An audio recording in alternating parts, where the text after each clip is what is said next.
Olá, vamos iniciar mais um vídeo aula. Nós vamos falar hoje sobre a visão do psicodrama. Bem, o psicodrama ele foi criado por Jacob Levy Moreno, um romeno que morou desde cedo em Viena. Os pais moravam na Romênia e ele foi morar desde cedo em Viena para estudar. Os pais não viviam muito bem, suas dificuldades financeiras de relacionamento acabaram se separando. O pai foi morar na Turquia, a mãe retornou para a Áustria. Mas Moreno continuou, resolveu, por opção, morar sozinho e se virar e se manter. Entrou para a faculdade de medicina, se formou. Era uma pessoa muito diferente do seu tempo, uma pessoa que vivia de uma certa forma mais livre, mais solta. Tinha uma paixão muito grande à dramaturgia, e foi dentro dessa dramaturgia que ele foi espelhando toda a sua abordagem que ele criou. Trabalhou durante muito tempo com as prostitutas de Viena, e foi a partir daí que ele criou o que hoje nós chamamos de psicodrama, né? Vem da questão da dramaturgia, da psicologia, que se alia à dramaturgia. Foi também o criador do que hoje nós chamamos de terapias de grupo. Então ele viveu aquele momento entre início da Primeira Grande Guerra Mundial, Segunda Guerra Grande Mundial. Ele se formou em 1918, então ele pegou todo esse período aí. E todo esse pensamento de Moreno foi muito importante nessas duas fases aí de guerra. Por exemplo, a terapia de grupo, principalmente o psicodrama, ele foi muito utilizado pela Cruz Vermelha, que fazia todo o treinamento do seu corpo a partir do psicodrama. Quando eles tinham em frente a si, dentro desse psicodrama, eles tomavam conhecimento de como agir, e assim eles se tornavam, de uma certa forma, mais humanos no seu atendimento. Então, essa improvisação dramática que Moreno foi capaz de dar sentido, ele retomou aquele conceito de catarse de Freud, né? Pois ao ocorrer, o que ele acreditava? Quando ocorria uma identificação do espectador com os atores, aí ocorria uma catarse e também uma certa conscientização. Mas para que ocorra essa catarse, ela deve existir antes uma espontaneidade e uma criatividade, pois caso contrário é apenas uma mera repetição que não vai trazer nada de novo, nem ao protagonista, nem ao público. Para Moreno é na criação espontânea que se consegue o vínculo do ser humano com o mundo.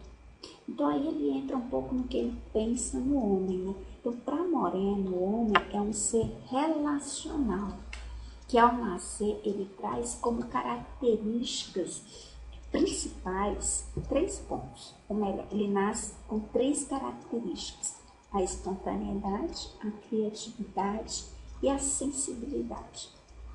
Durante a vida, o homem ele vai deixar de ser espontâneo por conta da influência da sociedade, por conta dos obstáculos que ele encontra no ambiente afetivo, emocional, seja por conta do grupo mais próximo a esse homem, a família, a escola, seja do sistema social também mais amplo, né? Engloba mais coisas aí dentro desse sistema social. Para ele, Moreno, essas características, espontaneidade, criatividade e sensibilidade, elas podem ser recuperadas pelo homem em qualquer momento de sua trajetória, pela renovação das relações afetivas. Ou seja, você trabalhando essa renovação das relações afetivas, você pode recuperar essas características, e também pela transformação do meio. Então, quando se rompem os padrões de comportamentos automatizados, que ele chama de conservas culturais, então é possível recuperar a espontaneidade, a criatividade e a sensibilidade. O homem só vive, segundo Moreno, a plenitude de sua condição humana se assumir-se como agente, construtor do seu destino. Então ele tem que buscar Ele tem que assumir as rédeas da sua vida, buscando ajustar-se a si próprio, é isso que Moreno acredita. Enquanto mantém sua espontaneidade, é possível mudar as situações em torno de si pela sua criatividade.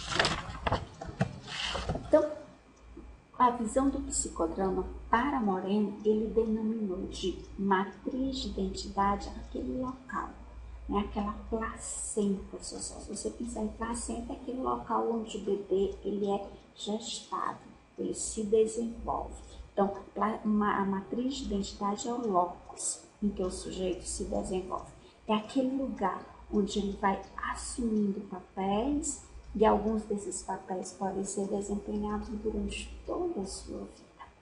E aí que forma e fortalece vínculos. É nesse local, é nessa placenta, é vivendo esses papéis.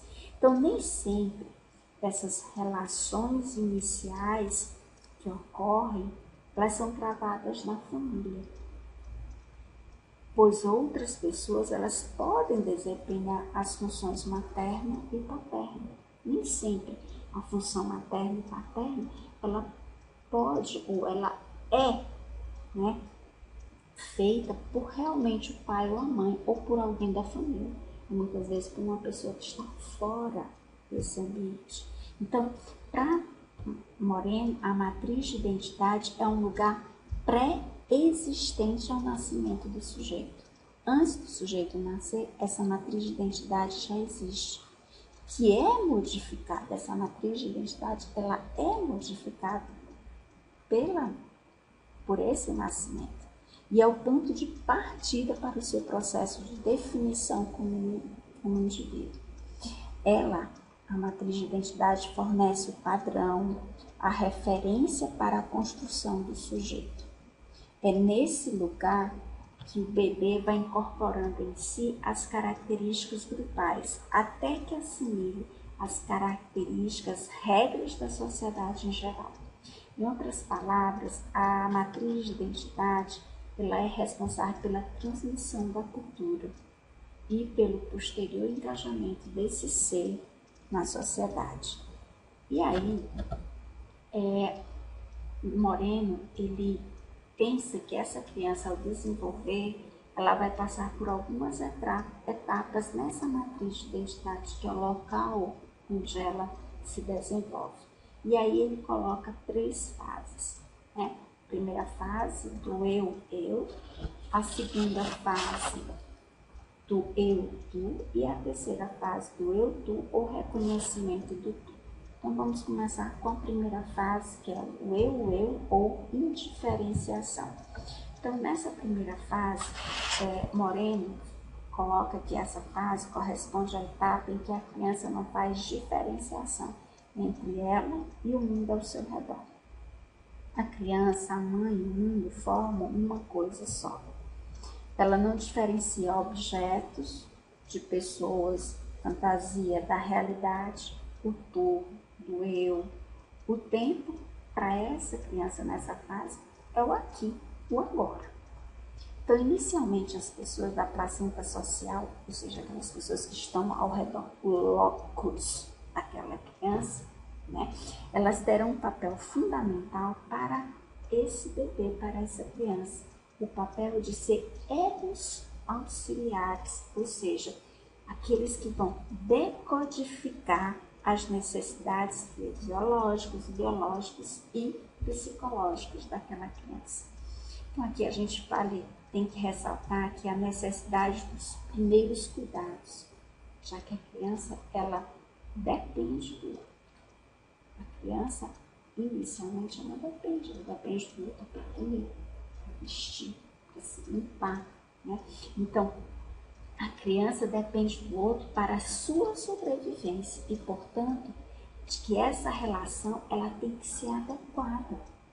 Pois, de acordo com outro pensador, Bustos, nesse período é ensinada a criança a lidar com a dependência. Como posso depender do outro? E também acaba havendo uma mistura entre os conteúdos de ambiente familiar e a criança. Essa fase serve de fundamento teórico das técnicas chamadas de duplo. Durante o uso dessa técnica, alguém lê os sentimentos do protagonista, fala por ele, como faz a mãe nesse momento da vida do bebê. O bebê não sabe, ou melhor, não consegue expressar o que ele sente. Ele é decodificado pelo outro. Se ele chora, a mãe que decodifica se aquele choro é de dor, é de fome, é de manha, é de dengue. Né? Então ele precisa desse outro que vai falar por ele. E aí a gente vem à segunda fase, que é o eu, tu, ou do reconhecimento do eu. Então, nesse momento, a criança já se reconhece como separada do corpo da mãe e dos objetos e do resto. Ela começa a fazer o reconhecimento do seu eu. Há uma fase em que a criança reconhece uma criança diante do espelho, mas ela não se reconhece como sendo essa pessoa. Vão lembrar de Piaget. Por fim, toma consciência de que tem um corpo próprio, da dor, do frio, da fome, do perto, longe, do carinho, agressão. Essa fase serve de subsídio para a técnica que a gente pode chamar do espelho, quando a gente confronta a criança com o espelho, que ela olha, ela começa a perceber que ali é um eu. Que esse eu, às vezes ela olha e ela percebe que o eu, que o outro que tem lá não é ela, é diferente. Então, essa segunda fase é a fase do reconhecimento do eu. E aí a terceira fase, que é o eu, tu, com o reconhecimento do tu, do outro. Então, no início dessa etapa, há uma relação em corredor. Né? O que significa isso? A criança já reconhece o eu e o tu, mas consegue se relacionar apenas com um tu de cada vez. Ela não consegue perceber, compreender as relações das pessoas à sua volta. Aqui ela deseja exclusividade ainda, ela fica possessiva, exclusivista. É nessa etapa que para Moreno, ocorre a brecha entre a realidade e a fantasia.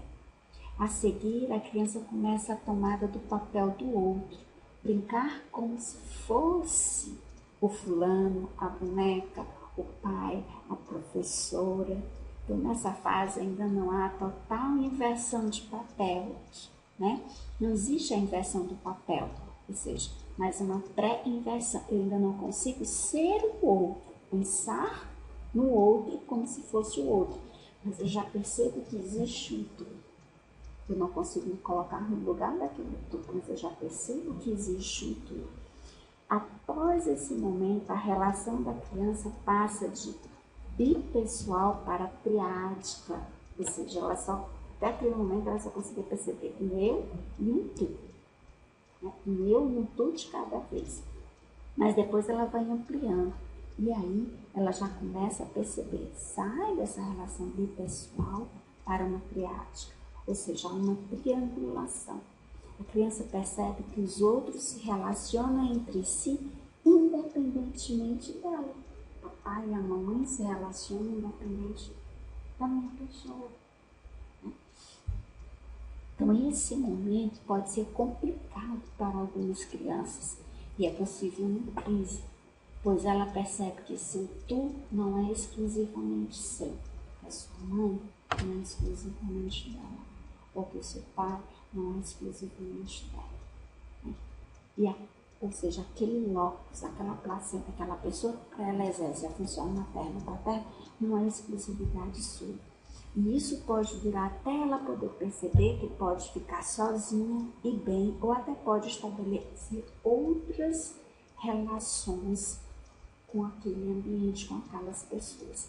Passada a etapa anterior, a criança, passada essa etapa, a criança ela está preparada para manter relações com várias pessoas, ou seja, há uma circularização. Essa fase é a que eles chamam de socialização mais ampla, que aí entra o grupo da escola, o grupo de amigos, e o mais importante dessa fase está na possibilidade de sentir-se pertencente, ou seja, isto é, ter noção de pertencer a algum grupo. Por fim, é possível a inversão de papéis, que é o mais importante. É a etapa em que o sujeito consegue se colocar no lugar do outro. E essa fase vai culminar com a fase adulta, quando os sujeitos aprimoram, por meio das trocas reais de papéis, essa capacidade de se colocar no lugar do outro. E assim a gente vai concluindo mais essa videoaula sobre o psicodrama, sobre Moreno, que vem introduzir a dramaturgia como uma fonte, como um ponto de psicoterapia, de você ver os seus sentimentos, de colocar a dramaturgia como uma forma de cartaz e seus sentimentos de conscientização. E você pode até se perguntar de que forma na educação você pode trabalhar o psicodrama bem. Além da psicoterapia em grupo, você pode, por exemplo, no ensino fundamental, o psicodrama tem sido utilizado para identificar razões e graus de agressividade presentes no grupo através de peças de teatro, né, de roleplays, além de revelar a capacidade de se lidar com realidade e fantasia na criança. A partir de treinamento, os professores da educação infantil eles têm sido trabalhados através do teatro, de técnicas psicodramáticas, objetivando a ampliação e o enriquecimento das possibilidades metodológicas do ensino, da expressão, comunicação, desenvolvimento da criatividade, humanização da relação professor e aluno. Então, nós temos encontros de pais, muitas vezes tem usado a metodologia psicodramática para ajudar a intensificar essa relação escola-família, né? Em reuniões pedagógicas onde você bota aquela dramatização de uma situação real para que ocorra aquela identificação com aquela realidade e a partir daí você começa a trabalhar aquele ponto, né? Também em sala de aula você tem usado o psicodrama para trabalhar principalmente as relações entre os adolescentes e seus grupos, evidenciando que relações muitas vezes de exclusão e rejeição, identificando diferentes papéis que existem dentro do grupo, propondo aí a transformação da sala de aula em um espaço de relação afetiva entre aluno, professor e colega, objetivando o quê? Proporcionando o quê? Uma ressignificação de vínculos. Então, o psicodrama ele é muito utilizado na educação. Bastante pode ser aproveitado de formas inúmeras dentro da sala de aula. Então, fica aí mais essa aula, onde a gente postou sobre o psicodrama, criado por Jacob Levi Moreno. Esse psicodrama tem muito a ver com a sua própria história de vida. Vocês podem se aprofundar mais, ler sobre a história, né, de Jacob Levi Moreno para entender um pouco mais sobre o psicodrama. E a gente vê numa próxima aula.